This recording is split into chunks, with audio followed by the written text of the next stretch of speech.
dedico essa minha fala aqui, hoje, a 3 pessoas. Meu irmão Fúvio Edmundo Marras, que apoiou e contribuiu para uma ação que eu fiz e que é o tema desta conferência. Também agradeço a Laila Monique Beraldo de Carvalho, ela que se tornou minha irmã, e de Fúvio, e que também apoiou e contribuiu para a ação de que eu vou falar aqui hoje para vocês. Então, agradeço muito a eles e, finalmente, dedico também essa conferência ao Roberto Tereziano, que, para mim, é pessoa das mais importantes de Poços de Caldas. Ele está se recuperando, e é uma questão de saúde, e ele é das mais importantes por várias razões, incluindo tudo de solidário que ele sempre fez, sem qualquer alarde, junto a quem mais precisa, além das suas intervenções, sempre as melhores, para a nossa cidade, seja como jornalista, seja como cidadão. Então, meu muito obrigado a eles 3 por suas existências e atuações. Bom, eu acho que eu estou aqui porque eu sou nascido em Poços de Caldas e porque publiquei meu mestrado sobre essa cidade e as antigas estações de cura e veraneio, mestrado que ganhou um prêmio nacional importante e que incluía o financiamento à publicação em livro. Então, durante os 5 anos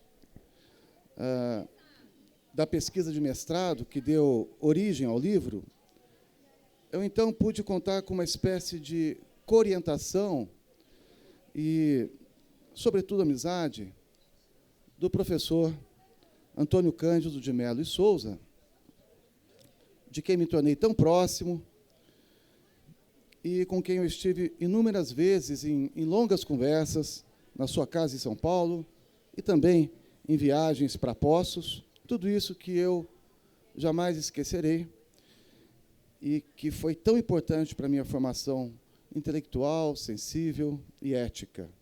O prefácio desse meu livro é dele, e eu não escondo a vocês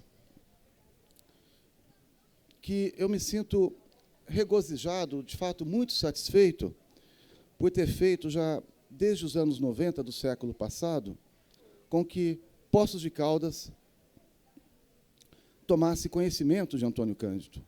E, desde então, Poços passa a lhe prestar as mais que merecidas homenagens e reverências. Até então, infelizmente, ninguém falava dele por aqui, e isso me enchia de constrangimento. Eu me lembro, ainda nos anos de 1990, de quando puseram abaixo a casa dele, aqui em Poços de Caldas, dele, da família dele, e eu, então, publiquei em jornal local o absurdo daquele ato.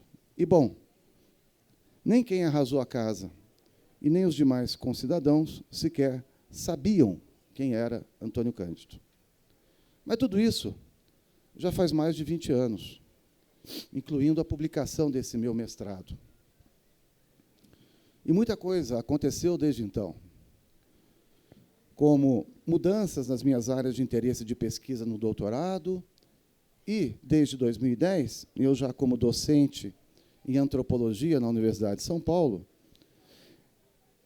e, portanto, muita coisa aconteceu, mas hoje eu quero falar a vocês não sobre essa minha produção, livros, artigos, ensaios, etc., nem sobre minha trajetória pessoal ou sobre minha carreira, mas, sim, sobre questões mais coletivas e muito urgentes.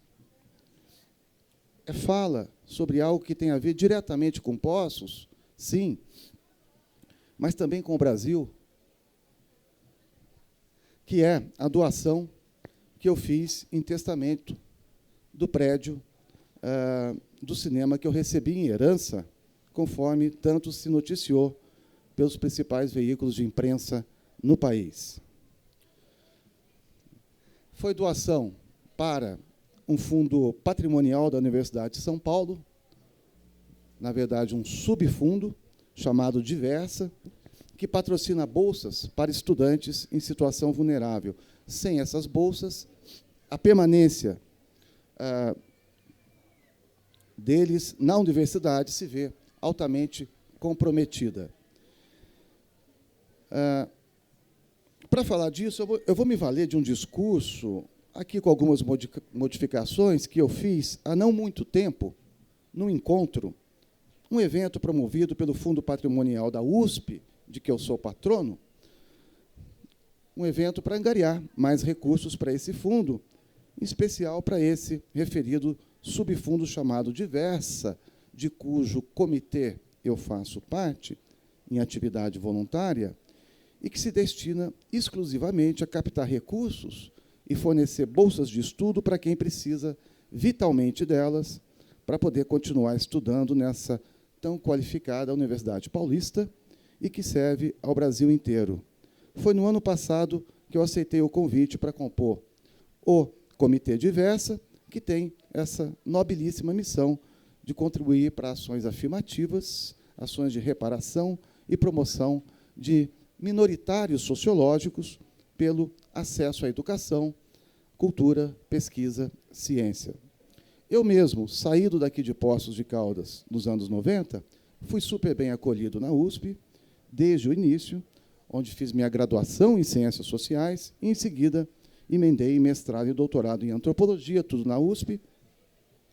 Eu me dediquei muito à universidade, ela também investiu em mim, como nos milhares e milhares de alunos de todo canto do Brasil que vão para lá. Daí que colaborar para a USP é colaborar para o Brasil como um todo, colaborar para a promoção social de alunos pobres, na maioria pessoas pretas e pardas, que são, afinal, a maioria da nossa população neste país, campeão de desigualdades sociais. São alunos, repito, que afluem de toda parte do país e não só de São Paulo. Essa herança que eu doei, eu a recebi primeiramente do meu pai, Eduardo Luciano Marras, que morreu em 1981. Ele que, imigrante italiano nascido muito pobre, ainda antes da Primeira Grande Guerra, em Torino, vindo ao mundo sem pai nem mãe e criado pela avó, foi ao mundo atrás de sustento e, como artista retratista de estações balneárias da Europa e das Américas, aos poucos e com muito sacrifício, conseguiu amealhar algum dinheiro. Já no Brasil, quando estoura a Segunda Grande Guerra, ele escolhe a, então, estação balneária de Poços de Caldas para se fixar, refazer vida e criar família. Se voltasse para a Itália, teria que entregar tudo que tinha ao Estado de Mussolini e servir no seu exército. Mas aqui ficou, e aqui estou eu. Esse prédio que eu doei em testamento foi construído durante 9 anos, e a duras penas, isso nos anos 70, por ele e com a ajuda decisiva da minha mãe, Ruth São Juliano Marras, que morreu em 2022. Eu doei tudo que recebi deles, também 100% da minha parte, bem como do meu irmão caçula, Leandro Túlio Marras, que morreu no ano passado. Fiz isso porque eu quero continuar vivendo como já vivo, com meu salário de professor mesmo e sem alterar meu sóbrio padrão de vida e consumo. É verdade que os custos dessa sucessão patrimonial se converteram em algumas dívidas para mim, mas eu devo conseguir quitá-las aos poucos ao longo dos próximos anos. De todo modo, o prédio já tem o seu melhor destino selado. Minha mãe, meu pai, meu irmão caçula, eu os perdi, mas com eles eu ganhei, mais que tudo, o aprendizado de se levar uma vida simples, de ser gente do tamanho de gente, e não de super-humanos, não de divindades na Terra.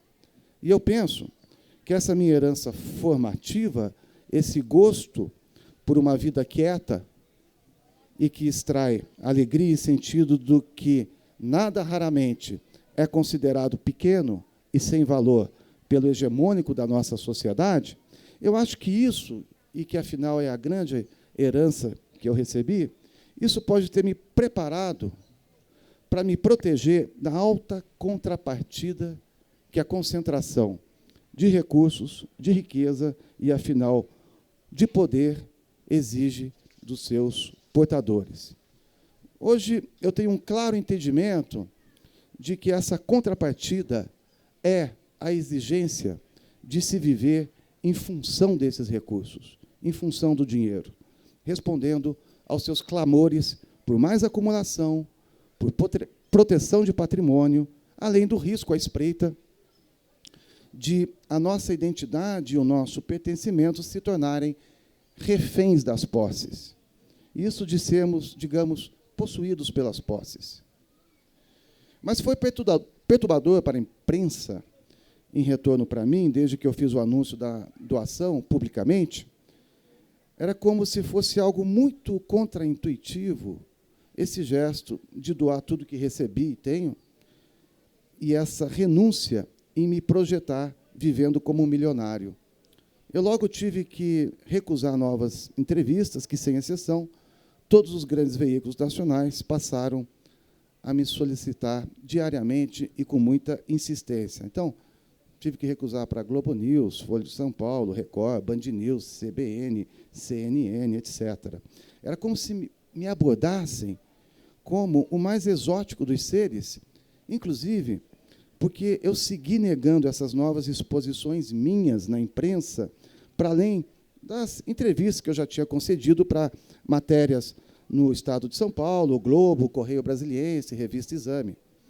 Então, o meu ponto é que uma notícia sobre doação tenha se tornado assunto nacional, eis aí algo que me chamou muita atenção e me pôs a refletir. Eu direi algumas palavras, algumas coisas sobre isso aqui, embora eu prepare um pequeno livro sobre o tema para a editora Tinta da China Brasil, da Associação 451, a convite do editor Paulo Werneck. Então, eu dizia, da aura de exotismo recobrindo o meu ato, isso que me colheu de surpresa, exotismo porque, afinal, quem não quer ficar famoso? Quem não quer ser um milionário? Bom, eu ousei sinalizar que eu não queria, sem bem saber que era tanta ousadia assim. Eu confesso que nem me passou pela cabeça que uma tal renúncia pudesse fazer tanto barulho, levantar tanta celeuma. Então, eu vivi um sentimento misto, satisfeito que essa minha exposição tivesse surtido efeito conforme a gente queria, para novas doações, e não só para o fundo da USP, mas muito angustiado pelo assédio da imprensa, pela escala que ganhou essa exposição, por abrir jornais e lá me ver quase diariamente, por semanas. Eu, que gosto da minha rotina diária de ler jornais, tive que contrariar essa rotina por algumas semanas só para não ter que topar comigo mesmo lá. E ainda mais porque era sobre um assunto que me causava e me causa ainda muita dor, e eu, de fato, sigo em luto. De mais a mais, eu acho que é assim também para quem, como eu, que prefere uma vida recolhida e quase monástica. Então, essa doação que eu fiz e o rito vastamente público de luto que eu acabei engendrando em torno dela, para mim, tem o condão de honrar os meus mortos, como a minha própria vida e a da minha sociedade, por contribuir para tantos alunos cotistas, né, sociais e raciais, de todo o Brasil. Eles que vão se beneficiar de bolsas que estimulem o rendimento acadêmico e evitem evasão. Aliás, dados recentes mostram que essa evasão de cotistas cai para 1% quando eles são beneficiados por bolsas de permanência de R$ 800 mensais. Então, se torna uma evasão baixíssima, ainda mais em comparação com alunos não cotistas. Também recentes, dados mostram e confirmam, na verdade, o que nós já sabíamos pelas primeiras sondagens. O desempenho acadêmico desses cotistas em nada deixa a desejar em relação aos não cotistas. Então, eu digo a vocês que eu mesmo tenho batalhado por essas cotas há muitos anos na pós-graduação da minha unidade, lá no Instituto de Estudos Brasileiros da USP, que, mesmo com um atraso que me faz corar, finalmente as adotou também. Aliás, quero aqui oferecer a vocês o testemunho em primeira pessoa de quem vê, ao longo dos últimos anos, o quanto tem mudado a cor, as classes sociais e a agenda da universidade com as cotas.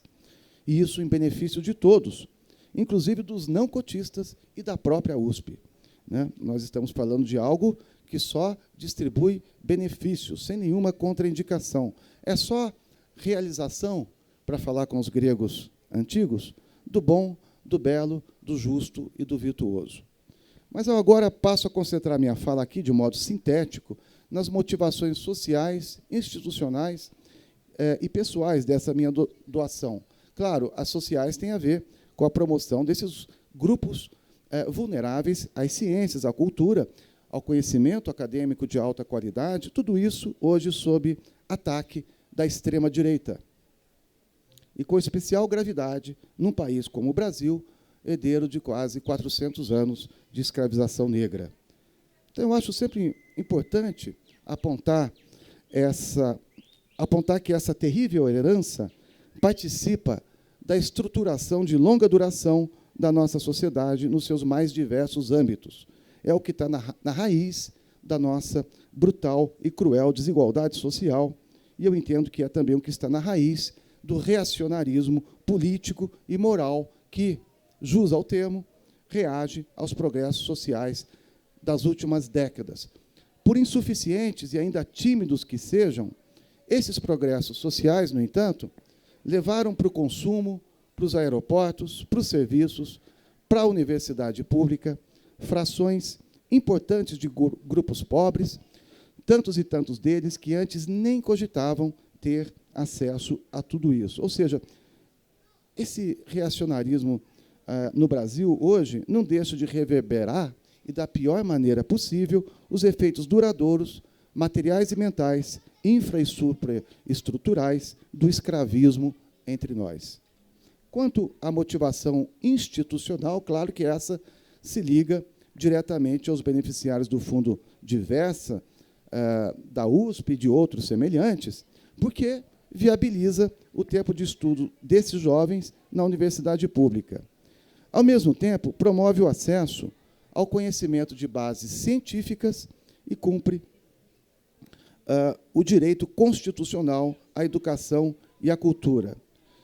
E a cultura, não a que cultiva o engrandecimento de si, mas o engrandecimento da vida, a cultura trabalha contra esse enfeitiçamento ruim. A cultura, que, por definição, não se fundamenta e não se explica senão em base coletiva, eu a entendo como uma espécie de contrafeitiçaria, um encantamento bom que afronta os ruins, esses ruins que nos ameaçam por todo lado e todo dia na nossa sociedade. Não é à toa que a cultura também está sob ataque reacionário. É porque a cultura é uma arma não de matar, mas de fazer viver, e é porque ela dá sentido à vida. Então, eu dizia que esse fundo da USP, denominado Diversa, destinado a combater, e de maneira muito sólida e continuada, essa atual sanha contra as ciências, contra as instituições republicanas, contra o ambiente, contra a democracia, contra a cultura, contra as políticas de reparação histórica e afirmação daqueles tornados despossuídos, vulnerados, que resistem, não sem grande dor e humilhação, tantas vezes, a toda sorte de preconceito e violência. Bom, eu acho que eu nem preciso dizer do selo USP, emprestando toda a segurança institucional e administrativa ao fundo, e que confere garantia ao cumprimento da sua missão. Então, para mim, essa é uma aposta segura, sem erro e sem medo. Dadas as suas virtudes várias, combinadas, também ela é uma aposta civilizacional nesse momento decisivo que vivemos, momento em que formas e forças anticivilizacionais emergem das sombras, incluindo as sombras da ditadura civil-militar do Brasil, aquela iniciada no golpe de Estado de 1964. É que, se não ritualizamos das mais diversas maneiras e com a devida frequência as conquistas, como a própria democracia, elas podem sucumbir aos ataques orquestrados daqueles que, vamos dizer a verdade, nunca aceitaram bem a democracia. E essa recusa é capitaneada, como sempre, por poderosos interesses econômicos. Daí, eu me lembro do pensador Bruno Latour, antropólogo da modernidade, que diz, em relação às ciências, que fatos científicos são como peixes. Deixados fora da refrigeração, eles logo apodrecem. Eu acho que é exatamente o que se passa também com a política. Fatos políticos, como a conquista democrática, se não são devidamente, constantemente ritualizados, também tendem fortemente a apodrecer. Daí que ciência e política dependam vitalmente de um cultivo sistemático, e isso se faz não exatamente para a população, mas junto com ela. E agora eu peço licença para dizer, com um pouco mais de demora, algumas notas sobre as motivações mais propriamente pessoais da minha doação, incluindo a que estão na base da minha formação intelectual e sensível. Eu percebi que minha doação foi um modo de tentar responder da melhor maneira que me fosse possível à morte, presentificando também a minha mortalidade, modo de responder a essas minhas perdas recentes, num período de menos de 2 anos, de entes muito queridos da minha tão pequena família de sangue.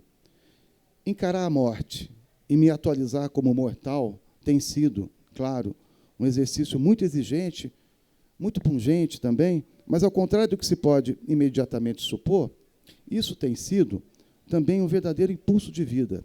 Juro que eu não sei que melhor conversa, essa que eu acabei ritualizando em praça pública, eu poderia ter com a morte,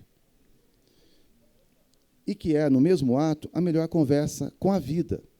Se não, essa do legado solidário, essa de aprender a abordar a morte sob o signo da vida, e que, portanto, nada tem de macabro ou tétrico aí. Né? Exatamente o contrário.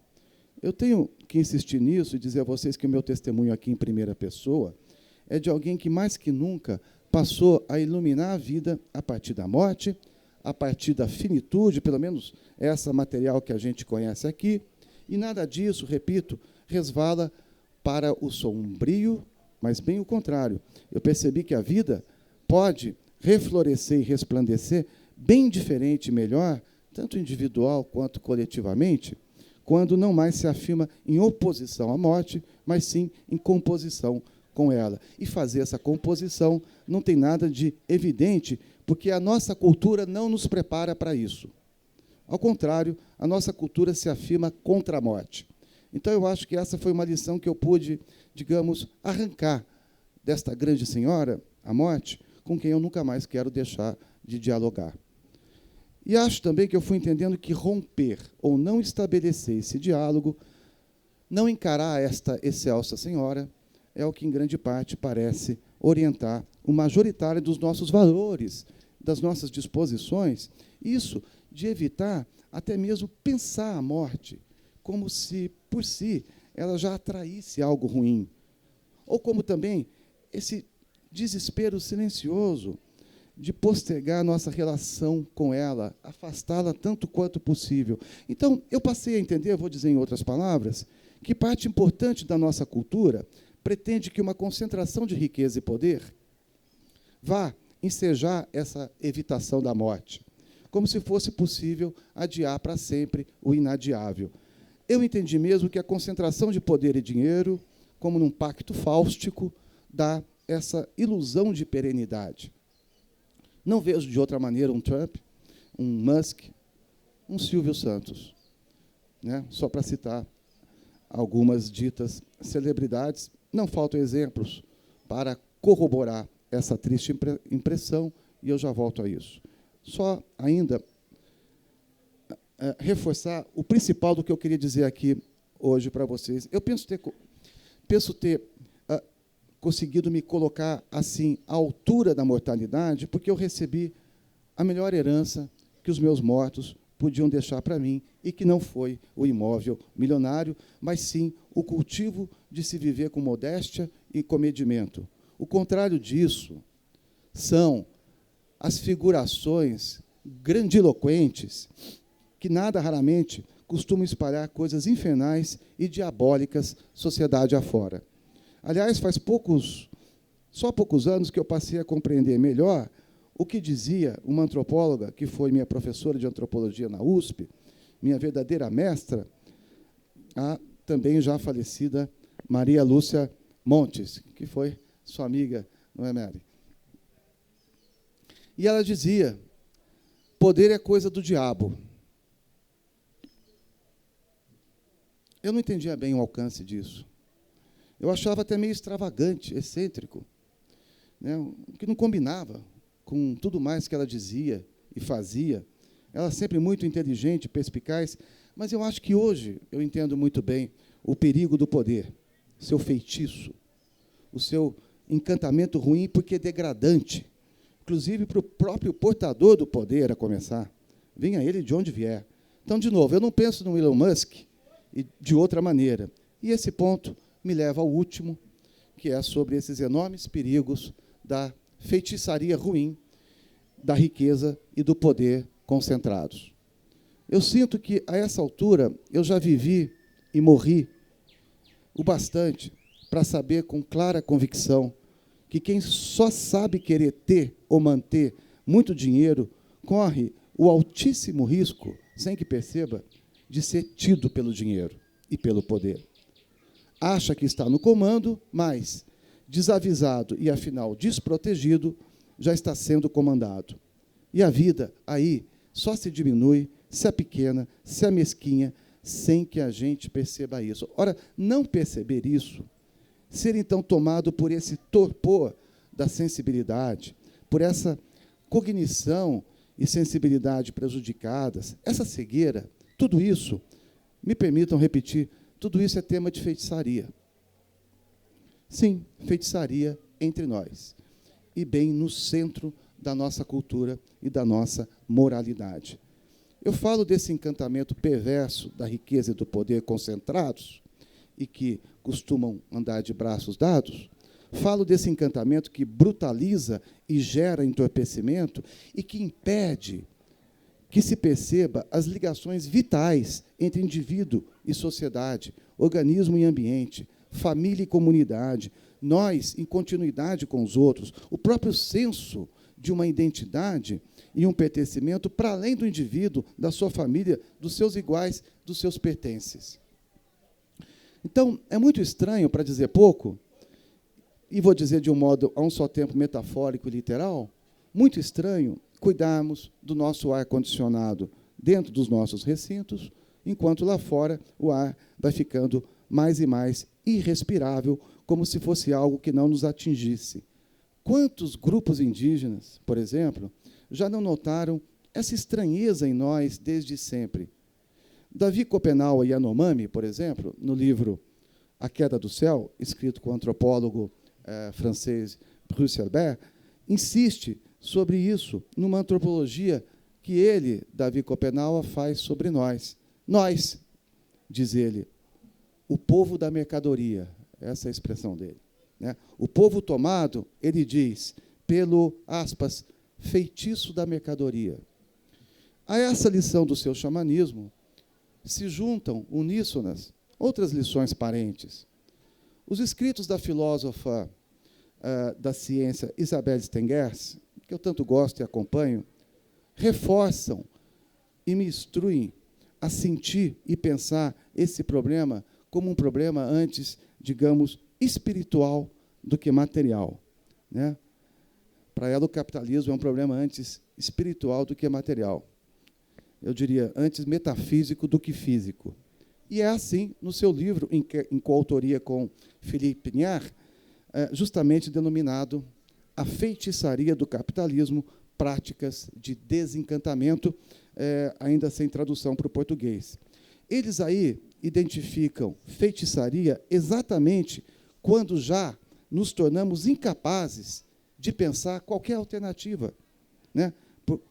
Qualquer altermundialismo aos imperativos desse paradigma produtivista e acumulador, evidentemente insustentável e impossível de generalizar mundo afora, a não ser produzindo gente sem mundo, sempre socializando o pior para os já precarizados e subalternizados. Então, eu sou levado a pensar que a erosão da imaginação deve ser o mais claro sinal dos piores sortilégios da vida colonizada e assediada pelo dinheiro e seu siamês, o poder. Esses mediadores que, sem contrafeitiços, sem contrapoderes e encantamentos outros que lhes imponham freios e regulação, eles, dinheiro e poder, entregues a si mesmos, pretendem a tudo sobrecodificar, toda a existência biótica e abiótica, tudo que existe ou existirá. Que se pense, por exemplo, nessa epidemia de coaches, que só sabem ensinar a ficar rico e, como se diz, ter sucesso. Enfeitiçados por esse espírito obsessor do dinheiro e do sucesso individual, parece que a seus porta-vozes só restaria proferir maus encantamentos.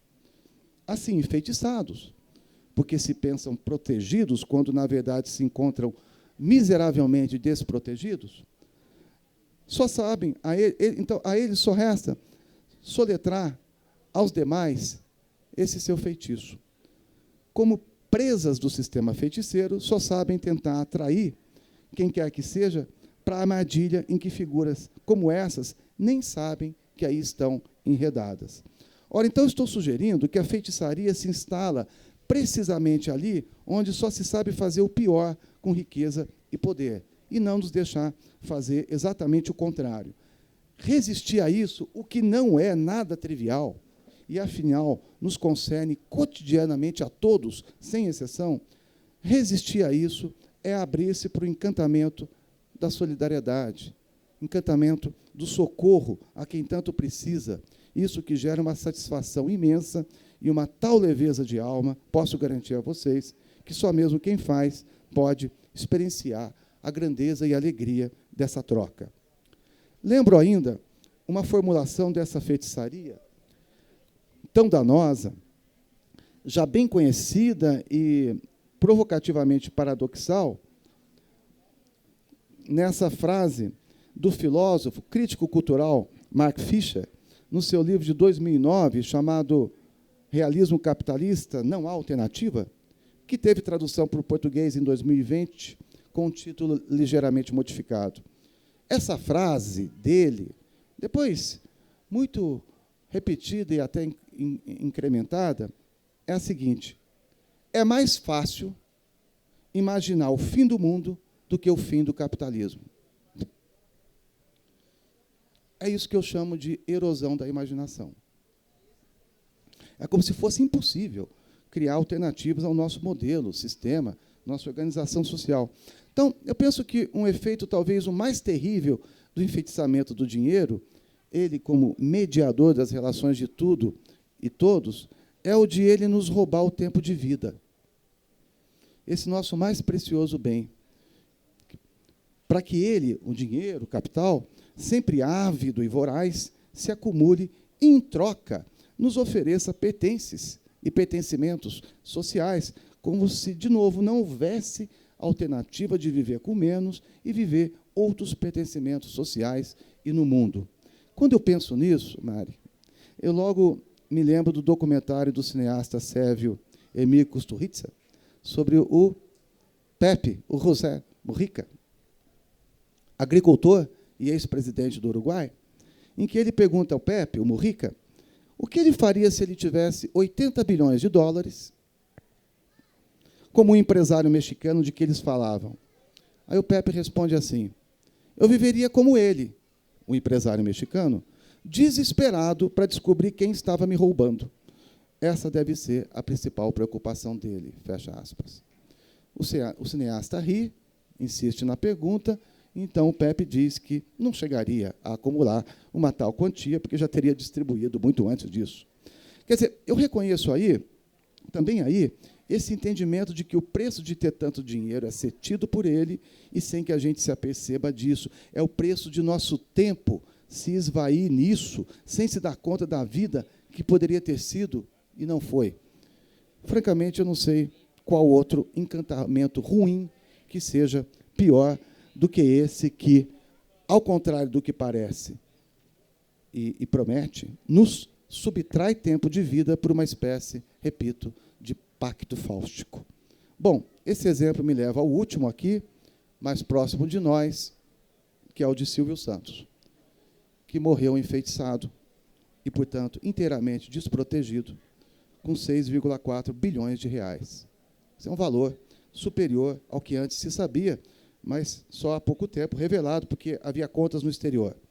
Não discuto agora seus talentos como apresentador, comunicador, empresário, ou suas eventuais, mas tão pequenas, tão, infelizmente, desproporcionais, contribuições sociais aqui e ali.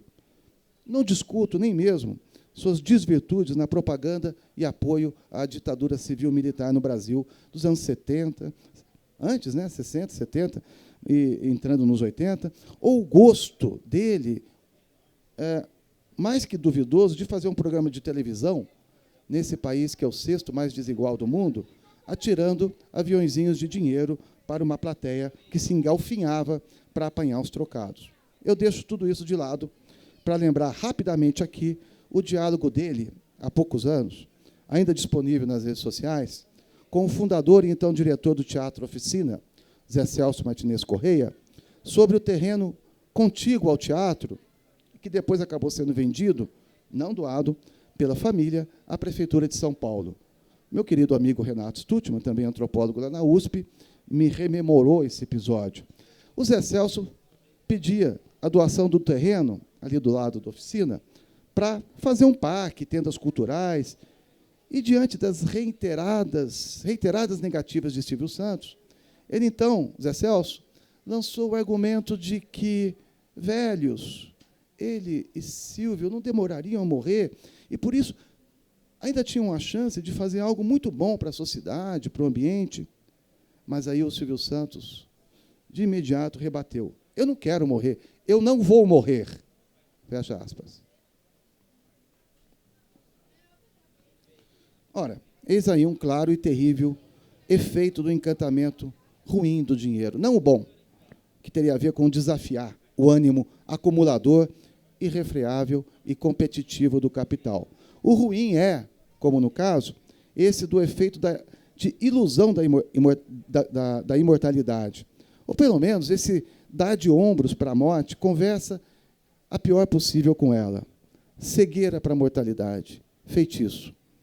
E Silvio Santos disse ainda ao Zé Celso, não seja sonhador, estou citando.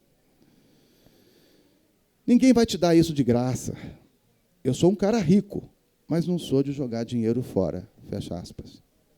Eu acho que eu nem preciso comentar a extrema pobreza de quem, rico, proíba ou faça pouco caso de sonhos de solidariedade e de promoção do coletivo, e ainda mais num país com o histórico e a situação sociológica do Brasil.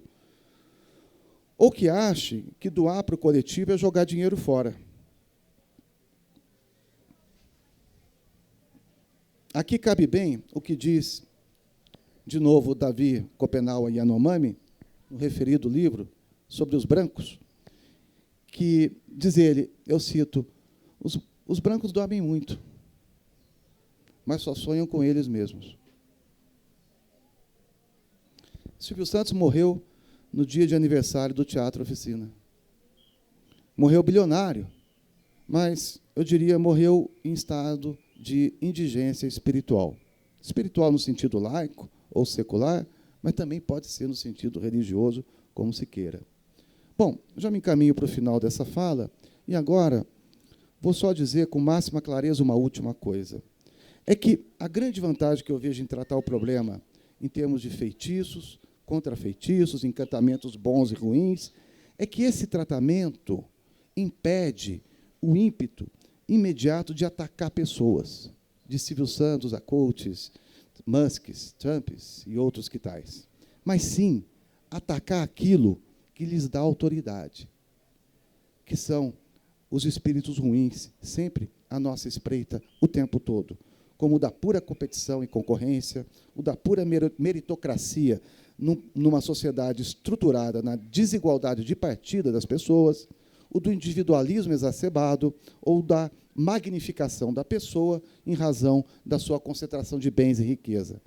Então, trabalhar para exorcizar esses espíritos ruins que se apossam das pessoas, é, no seu lugar, insuflar bons espíritos, como os encantamentos ou contrafeitiços da solidariedade, da empatia em ambiente de competição a todo custo. E é bem assim que eu entendo o porquê de a tradição, como na história da ciência, denominar de ciências do espírito as disciplinas das humanidades, né, em oposição às ciências da matéria, aquelas das ciências naturais. Acho que, por isso, o meu argumento aqui segue rente e fiel ao que se pode esperar do meu ofício, cientista do espírito. Por aí, então, eu fiz, como na imprensa, e continuei aqui, essa conversa pública com a morte. E eu perguntei qual caminho que pudesse fazer a devida frente ao poderio tentacular da riqueza e do poder, esses gêmeos que se entrealimentam, se amam e se amarram, tão insinuantes e sedutores. A resposta passou centralmente por exercitar a cultura da doação, recusar a inércia de testamentos e heranças exclusivos à família, como se os da família pudessem viver bem sem se preocupar com os da não-família, ou como se a solidariedade da filiação consanguínea fosse sustentável, bela, justa e virtuosa, sem a solidariedade da aliança social. Vocês podem imaginar que não faltaram vozes, incluindo vozes amigas, honestas e bem-intencionadas, que me diziam, ainda dizem, que eu deveria abandonar minha profissão, meu trabalho, e, finalmente, gozar mundo afora, legitimamente, a herança que eu recebi. Era como apenas uma evidência a seguir, um caminho normal e esperado. Mas, como eu pude indicar hoje aqui para vocês, a morte e os meus mortos me sopravam outra coisa. Era agora perguntar, de que adiantaria legar aos meus descendentes riqueza pessoal no mundo social e ambiental depauperado? Eu só faço esse apontamento final porque já houve também quem me dissesse que, se eu tivesse filhos, eu pensaria, eu faria diferente. Mas que bobagem! Se eu tivesse filhos, essa solidariedade social seria a melhor herança que eu poderia deixar para eles mesmos, em benefício deles, porque em benefício da sociedade onde vivem. O sonho deles é o sonho do melhor país que nós podemos imaginar, e eu me vejo na obrigação de sonhar esse sonho, de trabalhar por ele, de estar à altura dele. Encerro sublinhando que todo o meu esforço contra feiticeiro, por estranho que isso ainda possa parecer, passou por me fazer mortal. E isso, repito em outras palavras, se tornou, para mim, condição para dar continuidade, não bem à vida, mas à vida digna de ser vivida. Muito obrigado pela escuta de vocês.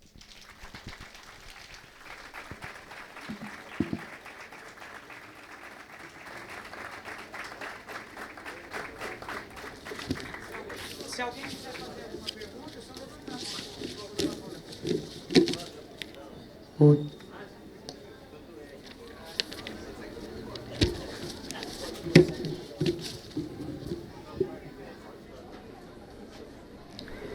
Stélio, depois desse belíssimo argumento, como você o chamou, que no fundo é uma mensagem, um recado para que todos nós possamos pensar no seu gesto, em quem é você. Mas isso tudo é o gesto de um homem maduro. Eu gostaria de saber quem foi o menino Stélio e com o que ele terá convivido para levá-lo a ter um gesto realmente tão exemplar para cada um de nós. Fala um pouquinho de você E fale-nos também como é que você caminhou na direção das ciências do espírito. Isso é importante. Muito obrigado, Mari Del Priore, que eu admiro tanto. E, olha, Mari, quando eu me lembro da minha infância, aqui em Poços de Caldas, eu só fui fazer a universidade, já tinha uns 22 anos, por aí. Mas o que eu me lembro é tão cinza. Soninha está ali, foi diretora da escola onde eu fiz a minha primeira formação. E eu me lembro, Mari, Soninha, dessa paisagem cinza, e eu acho que era por causa da ditadura. Mas eu não sabia. A gente não sabia. Era tudo meio normalizado.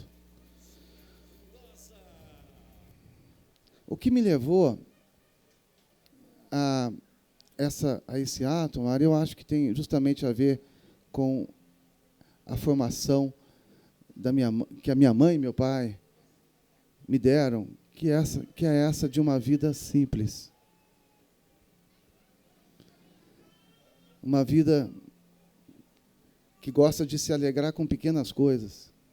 Eu aprendi isso e levei para sempre.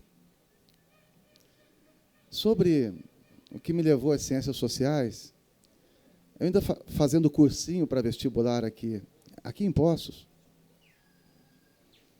eu me lembro de um professor de história que chegou, e eu gostava muito dele, dava excelentes aulas, chamava-se Chico. E ele chegou um dia e disse assim: hoje nós vamos falar sobre a Revolução Francesa. Vai ser uma aula só, mas, na faculdade, a gente passa um semestre inteiro estudando isso. Eu achei aquilo tão extraordinário, fascinante, que importância os professores têm na nossa vida, não é? Que eu, no intervalo, cheguei a ele e falei: Chico, o que você fez? Qual foi a sua formação? Ele falou: eu fiz ciências sociais. Aí eu passei. Imediatamente gostei muito, foi quando eu conheci a Maria Lúcia, sua amiga, Maria Lúcia Montes, que me deu aula de Antropologia 2. Mas em Antropologia 1, agora já estou dizendo por que eu fui para Antropologia e não para Sociologia ou Ciência Política, que são as formativas das ciências sociais. Uma professora aposentada, amiga, outra de Antropologia da USP, Silvia Caiubi Novaes, se conhece.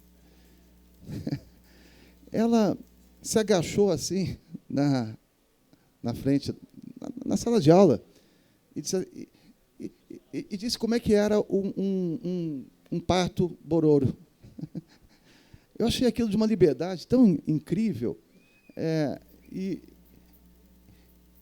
também exposição de vidas outras que a gente nem imaginava, alternativas outras de viver, que eu fiquei, para usar o termo de hoje, aí, completamente enfeitiçado com isso e sigo enfeitiçado pela antropologia. Muito obrigado, Mãe.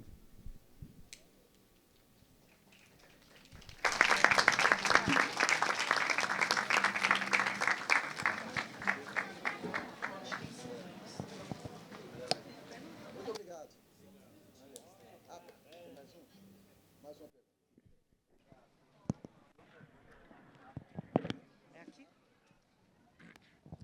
Bom, Pedro. eu tive o prazer de ser aluno do Stélio no doutoramento na USP, e o Stélio, como um depoimento pessoal, ele realmente é um mestre dos espíritos, né? Um mestre do espírito, não só dentro da sala de aula, como fora da sala de aula. Então, eu pude caminhar com o Stélio, aprender muito com o Stélio. Ele é o escritor homenageado, né? O escritor sulfuroso, 25 anos de um clássico, podemos dizer, né, a propósito das Águas Virtuosas, que está fazendo esse ano. E andar com o Stélio é um caminhar com ele, é um privilégio, né? É o tempo todo aprender no silêncio, na observação, nas nossas caminhadas aqui em Poços, na sala de aula, no IEB, lá na USP. Então, é uma homenagem que eu queria fazer ao Stélio aqui, publicamente. E queria deixar uma dupla pergunta também.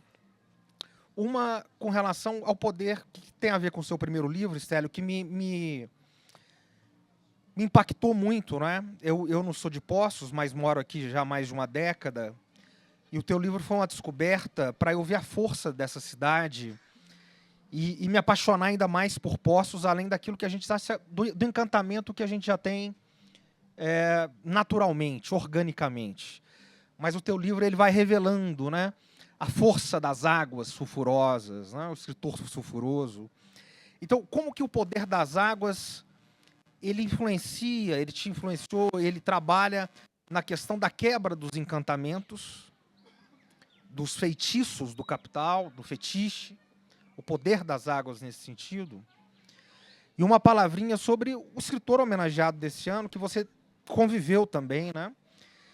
E o Antônio Cândido, né? Sua convivência com ele foi tão rica. E se você pudesse compartilhar isso conosco um pouco, porque também seria muito rico, seria um privilégio. Mais uma vez, parabéns e muito obrigado, Stélio. Eu que te agradeço, Pedro Costa, Júnior, e eu te admiro tanto, Pedro, porque você sabe tanto de relações internacionais, tanto sobre China. Te admiro muito. E muito obrigado por suas palavras.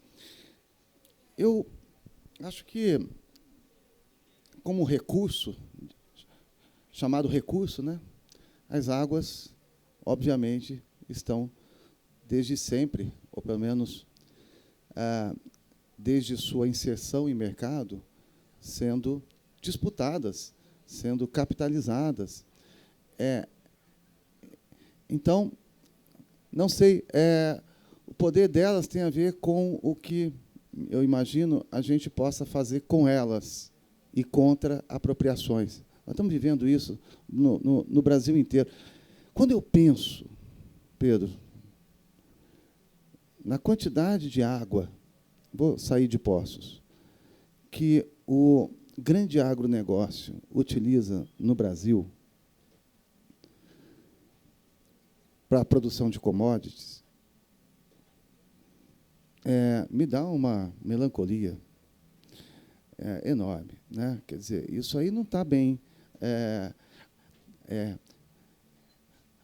Ainda não há uma troca justa com a sociedade brasileira no uso das águas pelo agronegócio. É um negócio, é uma coisa... Oi? E não paga impostos, exatamente, Mari, exatamente. E o resto, vocês já sabem, né, sobre uma parte, não toda ela, mas uma parte importante desse agronegócio do ponto de vista dos seus alinhamentos políticos recentes, né? Quanto ao Antônio Cândido, eu nunca conheci alguém... O Antônio Cândido, para mim, era uma espécie de reserva ética. Se eu titubeasse em alguma coisa, era só eu me aproximar e conversar com ele que eu tomava o prumo de novo. E sem nenhum dogmatismo. Mas é isso, é só exercício de solidariedade. Mas durante anos a fio, quantas tardes passei com ele na casa dele, ou então vindo aqui para Poços, viajando, e ele tão generosamente dizendo... Ele foi, para mim, um orientador do meu mestrado, né? Fez um texto que eu acho que é o melhor do meu livro, que é o prefácio dele. E eu tenho algumas versões do meu mestrado com correção dele. Preciso dar um destino a isso, né? Então, assim... Além de tudo, era alguém muito engraçado, que ficava imitando as pessoas. Eu adoro imitação. Então, a gente ficava rindo o tempo todo, fazia muito piada, imitava Mário de Andrade, imitava todo mundo com quem ele conviveu, e um exímio imitador. Mas eu acho que o principal, Pedro, é isso, de conviver com alguém que só sabia ser generoso e solidário, mas assim de uma maneira muito natural, sem forçar nada, longe dos holofotes, né? Eu lembro dele, por exemplo, olha, eu só saio na rua com dinheiro no bolso, porque se me aparecer um assaltante, eu já vou ter o dinheiro aqui para dar. Assim. E coisas assim, Pedro, mas eu acho que isso levaria muito tempo para ficar contando todas as histórias dele. Muito obrigado, viu, Pedro, e por ter vindo.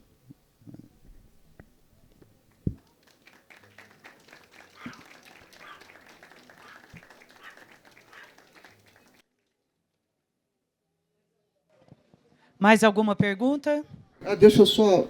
acho que a Laila e o meu irmão Fúvio, acho que não tinham chegado aqui, quando eu comecei agradecendo eles por me apoiarem e por terem contribuído de uma maneira tão importante para a doação que eu fiz. Sem eles, nada disso teria sido possível. Então, aproveito a presença deles, agradeço muito.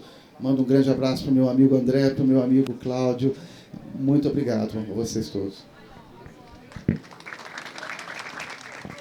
Nós agradecemos a presença de todos. Se alguém tiver algum exemplar e queira que o Estélio faça o autógrafo, pode utilizar aqui da mesa na frente do palco.